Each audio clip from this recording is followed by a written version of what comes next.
పరిశుద్ధమైన ఘనమైన ఉన్నతమైన నామానికి వేలాది వందనాలు స్తోత్రాలు చెల్లిస్తూ ఉన్నాం.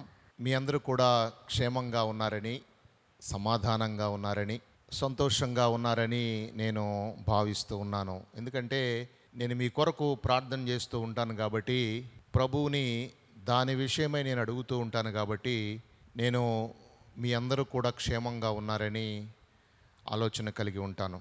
మీరు క్షేమంగా లేమండి, మేము కొంత కష్ట నష్టాల్లో శారీరక ఇబ్బందుల్లో ఉన్నామండి అని మీరు అనుకున్నట్లయితే తప్పక మీ ప్రార్థన అవసరతను మాకు కామెంట్ రూపంలో తెలియచేయండి.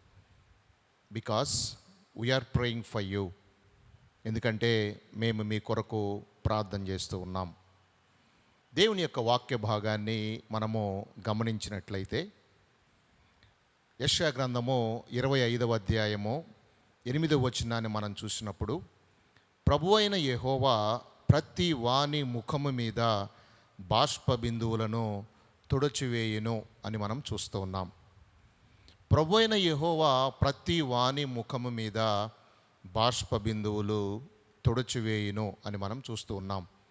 వాక్యంలో మనం గమనించినట్లయితే ఎవరైనా సరే దుఃఖపడటం, బాధపడటం, కష్టపడటం, ఒక కంటి నుంచి ఒక చుక్క నీరు క్రిందకి వచ్చిందంటే ఆ వ్యక్తి జీవితంలో ఎంతో కష్టము, ఎంతో నిష్ఠూరము, ఎంతో భయము, భీతి ఉన్నట్లుగా మనము చూస్తూ ఉంటాం ప్రియులారా.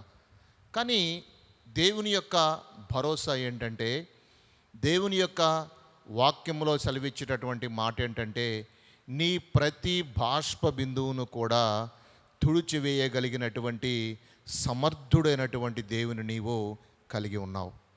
దానియేలును సింహపు బోనులో వేసినప్పుడు దానియేలుకు ఎంతో విశ్వాసము కనబరిచాడు.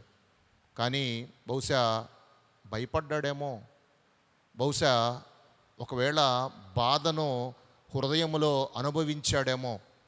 కానీ తన యొక్క విశ్వాసము అసామాన్యమైనటువంటి విశ్వాసాన్ని ఆయన కలిగి ఉండి, దేవుడు ఆయనకు అన్ని విషయాల్లో సహాయం చేసినట్లుగా నేను మీకు జ్ఞాపకం చేస్తూ ఉన్నాను. ఈ దానియేలును దేవుడు ఎంతగానో ప్రేమించినట్లుగా మనము వాక్య భాగంలో చూస్తూ ఉంటాం. ఎన్ని రోజులు నీవు అలాగా దుఃఖ సాగరంలో మునిగిపోయి ఉంటావు? ఎవరో వస్తారు, ఏదో చేస్తారు, ఎవరో రావాలి, ఏదో చేయాలి అని దిగులు పడుతూ ఒకవేళ నీ కుటుంబంలో ఉన్నటువంటి నీ స్నేహితులనో లేదో నీ శ్రేయోభిలాషనో నీవు పోగొట్టుకొని ఉన్నావేమో. ఎవరో రావాలి, నన్ను బలపరచాలి, ఎవరో రావాలి, నా కన్నీరు తుడవాలి అని చెప్పి నీవు అనుకుంటూ ఉన్నట్లయితే నీ కొరకు యేసయ్య ఉన్నాడు అన్న విషయాన్ని నీవు జ్ఞాపకం చేసుకోవాలి. ఎందుకంటే 33 సంవత్సరాల నుంచి ఒక వ్యక్తి బేతెస్తా అనేటువంటి ఒక కోనేరు దగ్గర కూర్చొని ఉన్నాడు. ఎవరో వస్తున్నారు, ఎవరో తీసుకొస్తున్నారు, కూర్చోబెడుతున్నారు, తీసుకొని పోతూ ఉన్నారు. కానీ ఆయనకు బాగుపడాలి అనేటువంటి ఒక ఆలోచన మాత్రం కలిగి ఉన్నాడు. స్వస్థపరచబడాలి అనేటువంటి ఒక ఆలోచన మాత్రం కలిగి ఉన్నాడు. కానీ సహాయం ఎక్కడి నుంచో వస్తుందో ఆయనకు తెలియదు.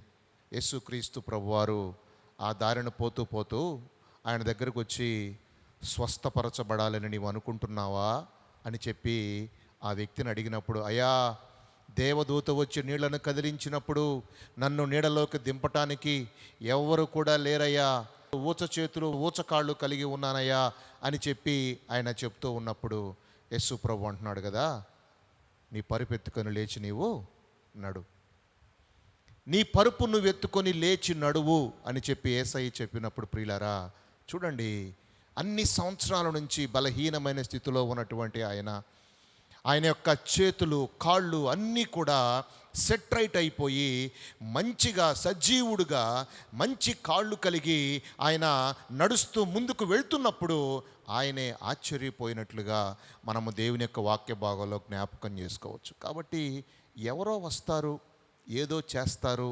అనేటువంటి మనుష్యుల మీద ఆధారపడటం నీవు మానుకొని దేవుని మీద ఆధారపడు. ఎందుకంటే దేవుడు నీ యొక్క ప్రతి బాష్ప బిందువును తుడిచివేయటానికి సమర్థమైనటువంటి దేవుడు. నీ కన్నీరు దేవునికి తెలుసు, నీ ప్రార్థన దేవునికి తెలుసు, నీ ఉపవాసము దేవునికి తెలుసు, నీ యొక్క భయము దేవునికి తెలుసు, నీ అవమానము దేవునికి తెలుసు. కాబట్టి దేవునికి అసాధ్యమైనటువంటి కార్యము ఏది లేదు. కాబట్టి ఆయన మీద ఆధారపడు, తప్పక నీవు దీవించబడతావు. నీ కన్నిటిని దేవుడు తప్పకుండా తుడిచివేయగలిగినటువంటి సమర్థమైనటువంటి దేవుడుగా నేను మీకు జ్ఞాపకం చేస్తూ ఉన్నాను. God bless you. దేవుడు మిమ్మల్ని అందరినీ దీవించి ఆశీర్వదించునుగాక. Amen, amen.